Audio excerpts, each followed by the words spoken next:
आपका स्वागत है। मैं आपके समक्ष मुन्ना कुमार आप लोगों का स्वागत करता हूं। तो आज का जो चैप्टर है वह है उत्तर वैदिक काल, जिसे लेटर वैदिक पीरियड बोला जाता है। तो पहले के हमने जो वीडियो पहले वैदिक काल में संदर्भ में पढ़ा था, उसके बाद हमने सिंधु घाटी सभ्यता पढ़ा था।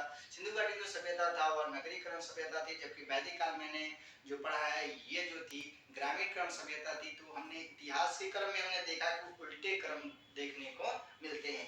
उत्तर वैदिक काल की बात करें, जो मैंने वैदिक काल पढ़ा था, थोड़ा सा समझते हैं। अच्छे तरीके से आप समझने का प्रयास कीजिए, मैं समझाने का प्रयास कर रहा हूँ।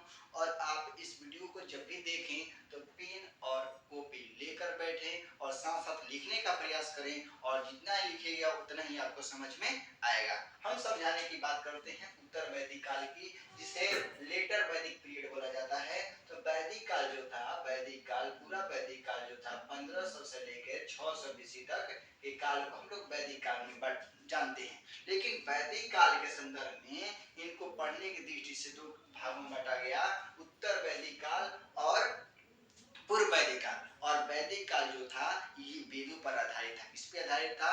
वेदों पर, और वेदों की संख्या 4 थी। और जो ऋग वेद है वह पूर्व वैदिक काल में पढ़ना था, जबकि उत्तर वैदिक काल में ऋग वेद कर छोड़कर यजुर्वेद, सामवेद और अथर्ववेद जो है यह उत्तर वैदिक काल में पढ़ना है। तो जिससे संदर्भ में हम बात करेंगे, ये जो काल बांटा गया दो भागों में, ये बांटा गया एक 1500 से लेकर 1000 BC तक के काल को हम लोग पूर्व वैदिक काल के नाम से जानते हैं, जिसे ऋग वैदिक काल कहा जाता है। यहाँ तक बात समझ में आ रही है? कोई दिक्कत है नहीं ना?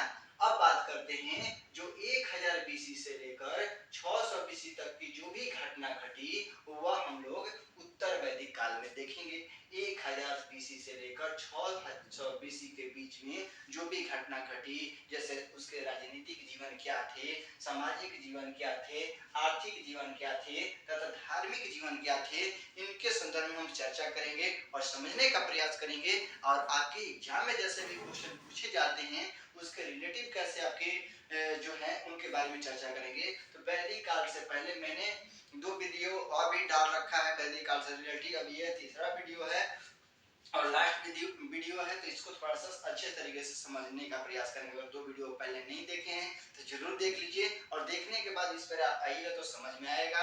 ऐसे बेहतर रूप से आप मैं समझाने का प्रयास कर रहा हूँ। तो 1000 BC से लेकर जो 600 BC थी, ये जो काल था, इसके बीच में क्या क्या घटना घटी उनके संदर्भ में बात करते हैं। तो हमने ये जो पढ़ी थी 1500 से लेकर 1000 BC में, उसमें जो घटना घटी उसके बारे में हमने पढ़ा था। तो अब बात करते हैं कि 1000 के BC में बताया जाता है कि लोहे की खोज हो जाती है। उस समय जो कोई भी 1500 BC से लेकर 1000 BC के बीच में कोई लोहे की खोज नहीं होती है, जिससे उन्नति नहीं बढ़ पाता है। लेकिन यहाँ पर 1000 BC में लोहे की खोज हो जाती है, जिससे लोहे की खोज से संपूर्ण व्यवस्था पर प्रभावित पड़ता है। संपूर्ण व्यवस्था पर क्या पड़ता है? प्रभावित पड़ता है। जब लोहे की खोज हो जाती है तो संपूर्ण व्यवस्था पर, यानी राजनीतिक जीवन पर, सामाजिक जीवन पर, आर्थिक जीवन पर और धार्मिक जीवन पर प्रभाव पड़ता है। क्योंकि ये जो आर्थिक जीवन होती थी, जो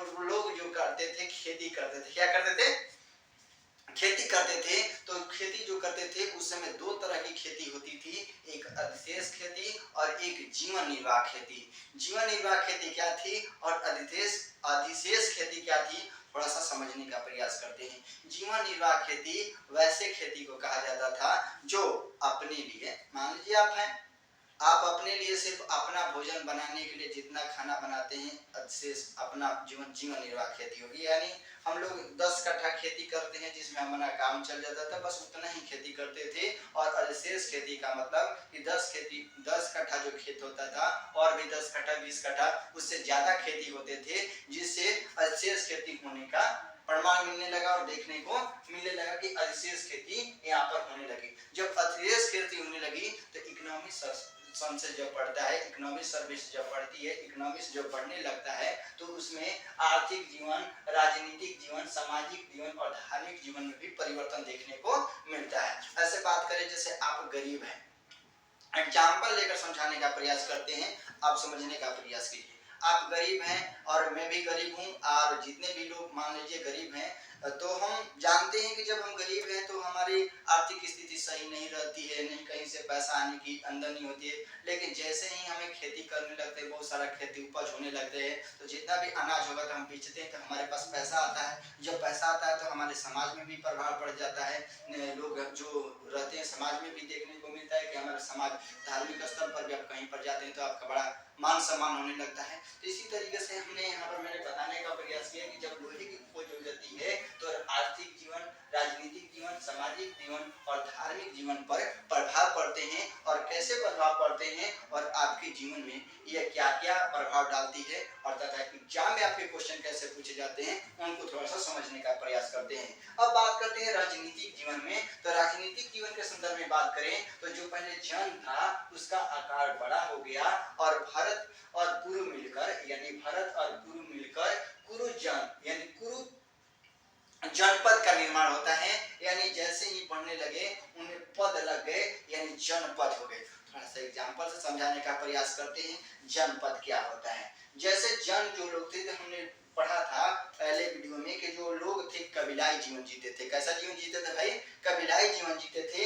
यानी कबीलाई का मतलब कि एक स्थान पर न रहकर यहाँ आज रहना तो कल यहाँ तो परसों यहाँ तो तरसों यहाँ। यानी आप देखते होंगे कि जो लोग आते हैं कभी कभी जो बनाते हैं आप गाँव में या शहरों में देखते हैं कि आते हैं कहीं दूर दूर से लोग, और वहाँ पर हथौड़ा और कई तरह की चीजें वस्तुएं बनाते हैं, और आज यहाँ बनाते हैं तो कल वहाँ बनाते हैं तो परसों वहाँ बनाते हैं, और अपना एक जगह नहीं रहते हैं। तो उसे कबीलाई जीवन बोला जाता है, और कबीलाई जीवन पहले लोग जीते थे।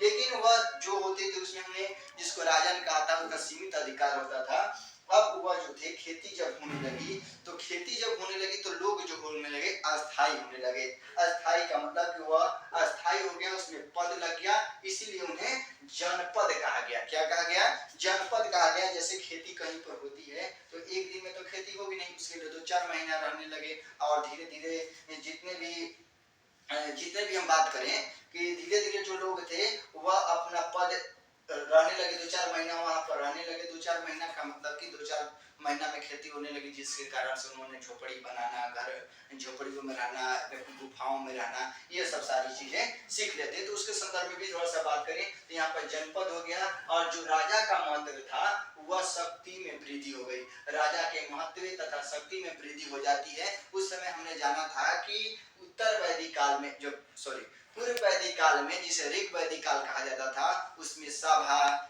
विदत और गण जो और समिति जो थी, उसमें महिलाओं की स्थिति जो थी, सभा और विदत जो थे, इसमें महिलाओं पुरुष के साथ महिलाओं भी बैठने को मिलती है, जिससे अपना कार्य करते हैं। लेकिन यहाँ पर महिलाओं की भी स्थिति गिर जाती है, उसके बारे में चर्चा करते हैं।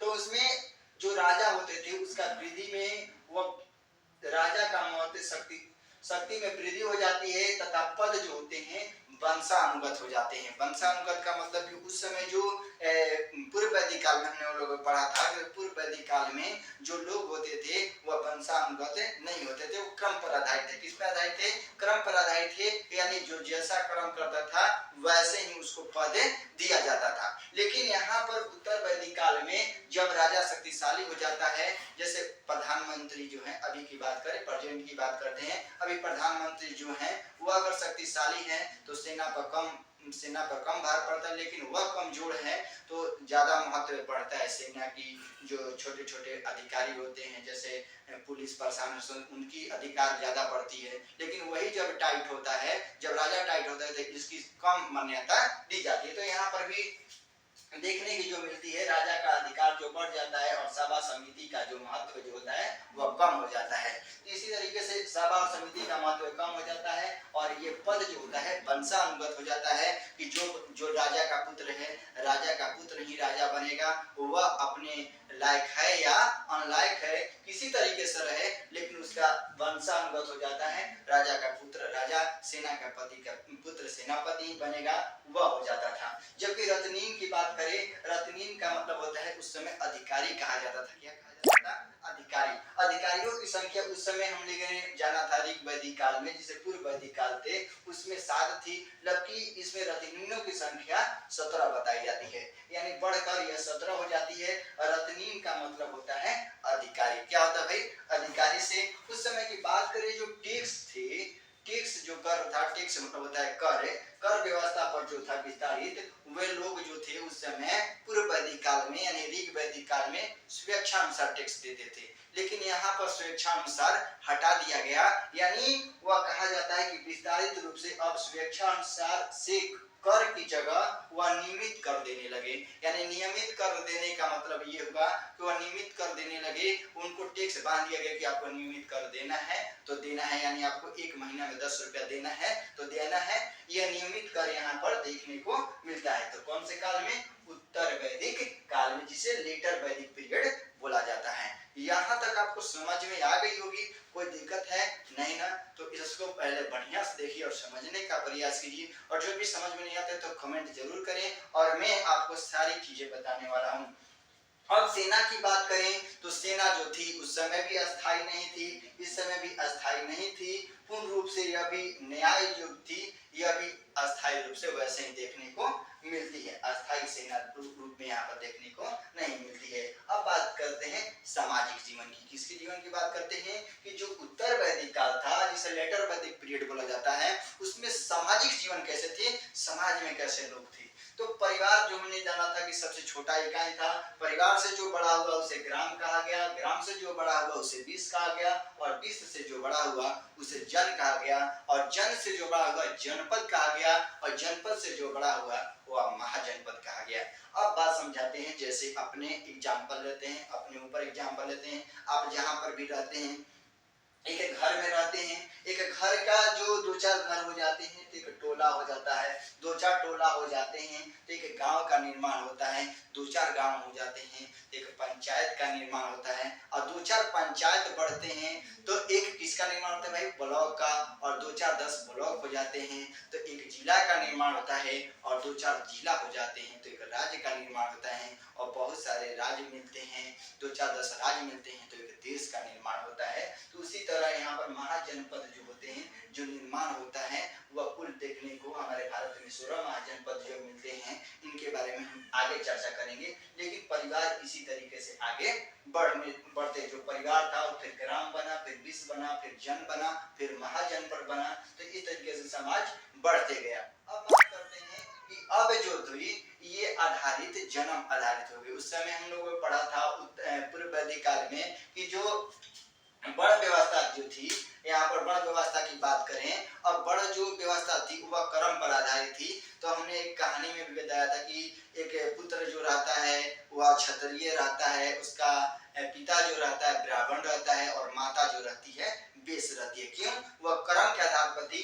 लेकिन यहाँ पर अब जो वर्ण व्यवस्था देखने को मिलती है यह जन्म आधारित हो जाता है, यानी जो क्षत्रिय का पुत्र था वह क्षत्रिय रहेगा, वह कर्म कैसा भी करे वह क्षत्रिय ही रहेगा, यानी जन्म आधारित हो जाती है।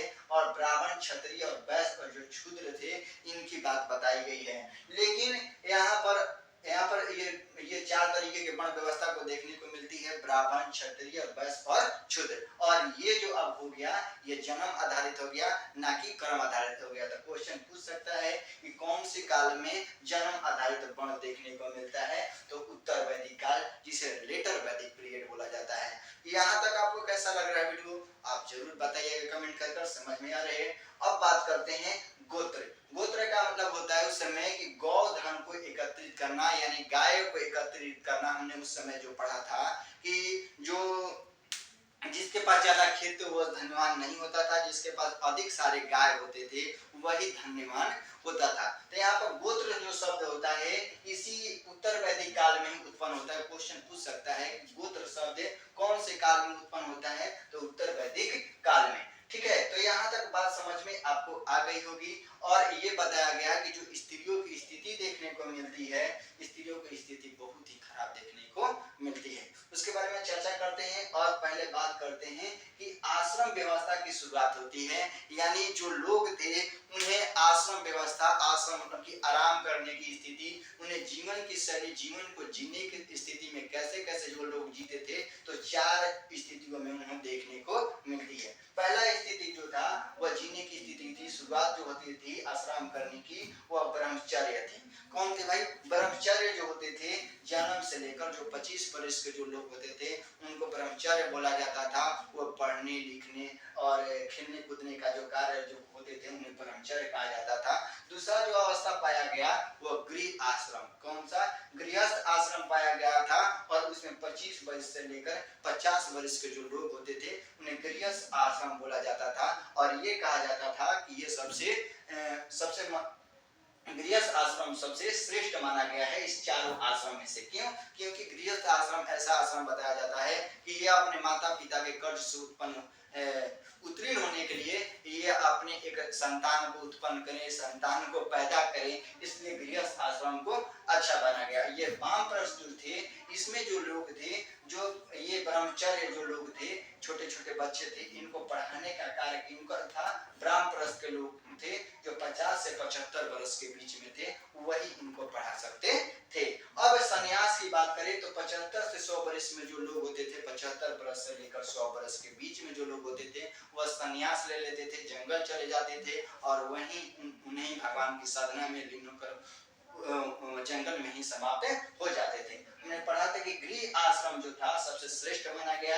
ये चारों आश्रम में से ये सबसे गृह आश्रम जो था, गृहस्थ आश्रम, वह सबसे श्रेष्ठ माना गया है। अब स्त्रियों की स्थिति हमने देखा, तो स्त्रियों की स्थिति की बात करें तो स्त्रियों की स्थिति में यहाँ पर गिरावट देखने को मिलती है। उत्तर वैदिक काल में स्त्रियों की जो स्थिति थी, स्त्री जो थी उसकी गिरावट देखने की मिलती है, जबकि पूर्व वैदिक काल में यानी ऋग वैदिक काल में स्त्रियों की स्थिति में गिरावट देखने को नहीं मिलती है।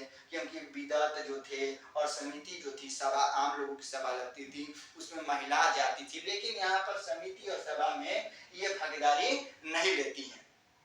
क्यों? क्योंकि बताया जाता है कि ऐत्रेय एक ग्रंथ है, ऐत्रेय ग्रंथ में बताया गया है कि समस्त दुखों का जो कारण है वह स्त्री को बताया गया। समस्त दुखों का कारण वो स्त्री को बताया गया है। वो कहा जाता था कि स्त्री जो है एक भोग की वस्तु है, जिसे भोगा और उसे छोड़ दिया।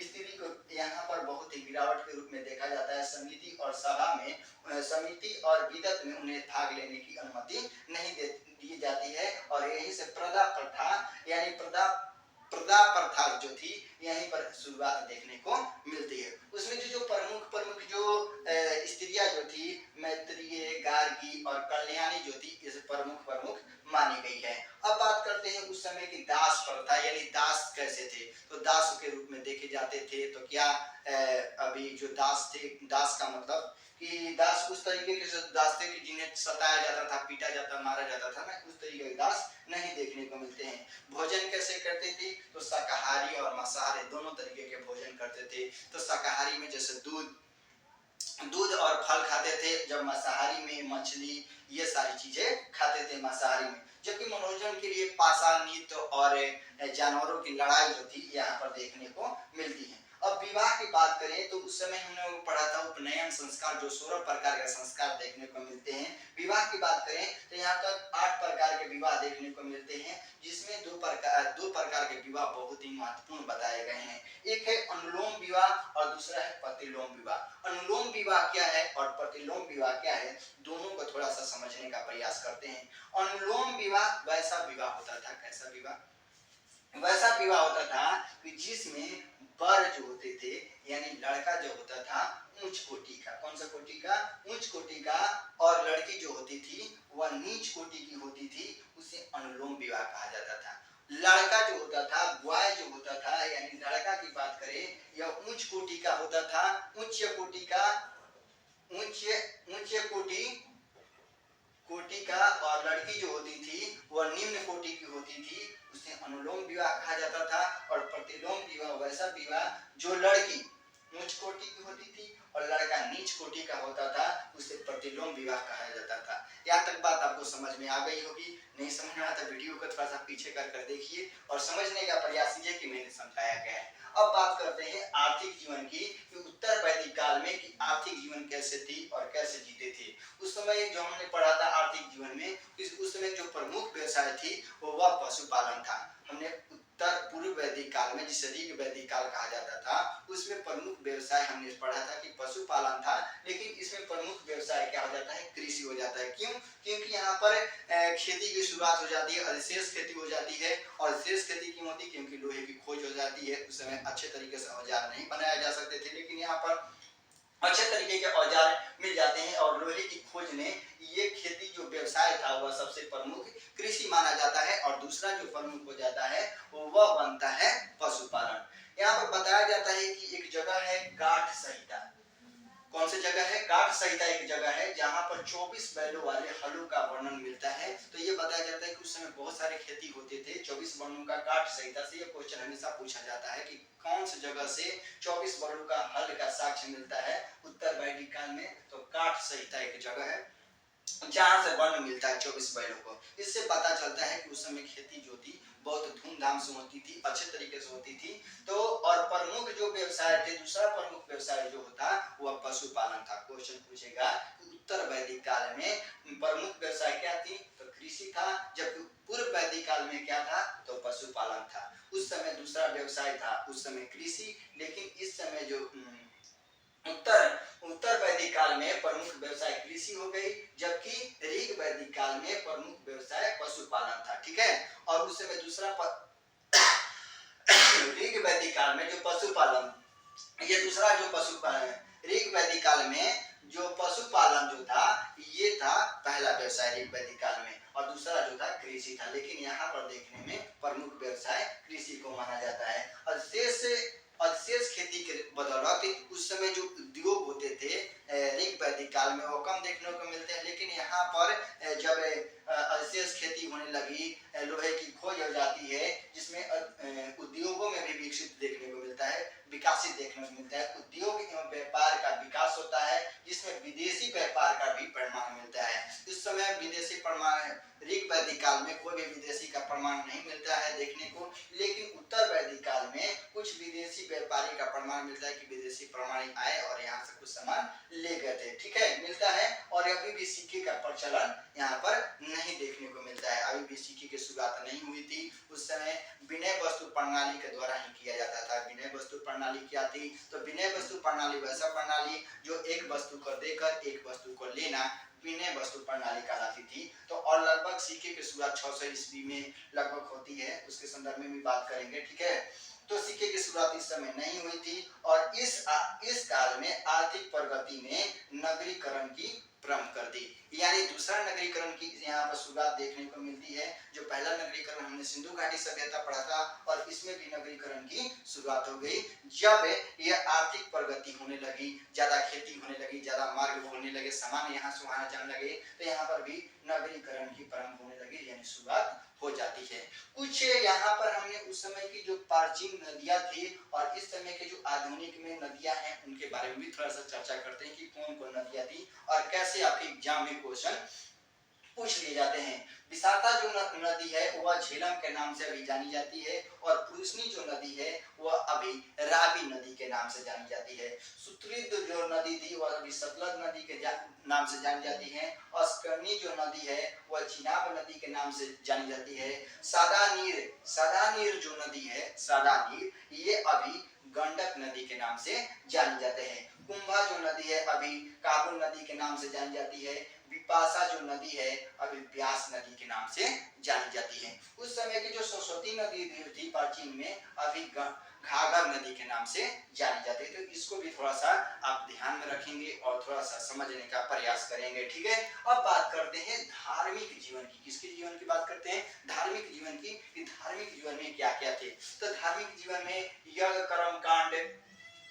कर्म कांडों का महत्व बढ़ जाता है। लेकिन उस समय यज्ञ कर्म कांड का महत्व देखने को उतना नहीं मिलता है। लेकिन यहाँ पर यज्ञ कर्म कांड जो थे वह महत्व बढ़ जाता है, जिसमें ब्राह्मण और क्षत्रिय में संघर्ष का दौर रहता है। ब्राह्मण क्षत्रिय की बात करें, लगभग 800 बीसी में बताया जाता है, 800 बीसी में ये सबसे महत्वपूर्ण जो यहाँ पर जात जो क्षत्रिय ब्राह्मण में सबसे महत्वपूर्ण ब्राह्मण को माना गया, ब्राह्मण का काल कहा गया 800 बीसी में। तो ये भी क्वेश्चन कभी पूछता है कि 800 बीसी में किसका काल था, तो ब्राह्मण का काल था, जिसमें क्षत्रिय चाहते थे कि मैं सबसे आगे बढ़ूं, मेरी सब माने, लेकिन ब्राह्मण चाहते थे कि मेरी, इसलिए संघर्ष का कारण यहाँ पर देखने को मिलता है। लेकिन उस समय उत्तर वैदिक काल में इस समय प्रमुख जो देवता हो गए प्रजापति हो गए, जिसे सृजन का देवता भी कहा गया है। लेकिन वही हम पूर्व वैदिक काल में हमने प्राकृतिक देवता का बात की थी कि प्राकृतिक के देवता को महत्वपूर्ण माना गया प्रमुख। लेकिन यहाँ पर उत्तर वैदिक काल में प्रमुख देवता प्रजापति, जिसे सृजन का देवता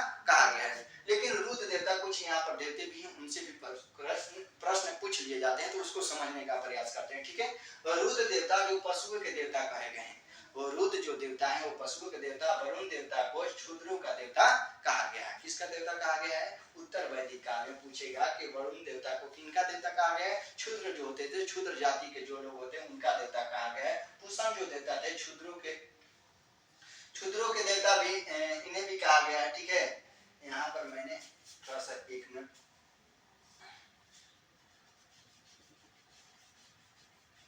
वरुण देवता जो है,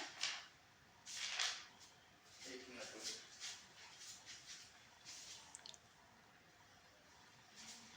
यहाँ पर बात करें तो ये वरुण जो देवता थे, यह जल के देवता, किसके देवता? जल के देवता, इसको सुधार लीजिएगा, जल के देवता माने गए हैं। जबकि पूषण जो देवता है, पूषण देवता, ये क्षुद्रों के देवता माने गए हैं। उस समय जो लोग थे क्षत्रिय ब्राह्मण, अपने राजस्व को जमाने के लिए, अपने राज्य को बढ़ाने के लिए, उस समय राज सूर्य करवाते थे, यह प्रतिष्ठा के लिए हेतु करवाते थे कि अपनी प्रतिष्ठा, मेरे पास इतना प्रतिष्ठा है, प्रतिष्ठा हेतु कि मेरे पास ये है। तो उस समय प्रतिष्ठा के हेतु के लिए कौन सा यज्ञ करवाए जाते थे? राज सूर्य यज्ञ करवाए जाते, तथा वाजपेयी यज्ञ जो थे ये शांति का प्रदर्शन के लिए, कि जिस राज्य में शांति है, अच्छा है, तो वह वाजपेयी यज्ञ करवाते थे, जिससे पता चलता था कि उस राज्य में शांति है। इसलिए वाजपेयी यज्ञ शांति के लिए प्रदर्शन किया जाता था। और अश्वमेध यज्ञ जो था वह राज्य विस्तार के लिए किया जाता था, राज्य के विस्तार के लिए। ये आपने पढ़ा होगा रामायण में कि अश्वमेध यज्ञ राम जी ने करवाया था, जिसमें घोड़ा छोड़ा जाता था और घोड़ा घूमकर आता था। तो उस समय अश्वमेध यज्ञ भी करवाए जाते थे राज्य विस्तार के लिए। और इस तरीके से उस समय जो यज्ञ होते थे, यज्ञ के कर्म कांडों में बलि देने की प्रधानता थी। जब भी यज्ञ होता था तब बलि देने की प्रधानता बताई गई है। इससे तरीके से लोग जो थे बलि देते देते इतना उब गए थे कि इस ग्रंथ को, इस वेद को, जिसमें उपनिषद थे, इसकी निंदा होने लगी। और इस निंदा के कारण एक नए धर्म का उदय होता है, जो आते हैं बौद्ध धर्म और जैन धर्म। बौद्ध धर्म क्या थे और जैन धर्म का क्या थे, उनके बारे में हम लोग अगले वीडियो में समझने का प्रयास करेंगे। और यहीं पर ये जो राज्य थे अब धीरे धीरे बढ़ जाता है और 16 महाजनपदों का उदय होता है। और 16 महाजनपद पूरे भारत में हम बात करें तो 16 महाजनपद थे, और उनमें 16 महाजनपद कहाँ से मिलते हैं, ये हम लोग अगले वीडियो में देखेंगे। और ग्राफ के माध्यम से देखेंगे कि भारत में नक्शा के माध्यम से, मैप के माध्यम से देखेंगे कि कैसे कैसे 16 जो महाजनपद थे कहाँ बसे हुए थे, और उनके बारे में भी चर्चा करेंगे। और उसके बाद हम लोग थोड़ा सा अपने धर्म के जो आगे उदय हुआ था उनके बारे में भी चर्चा करेंगे। तो नमस्कार, बस आज के लिए।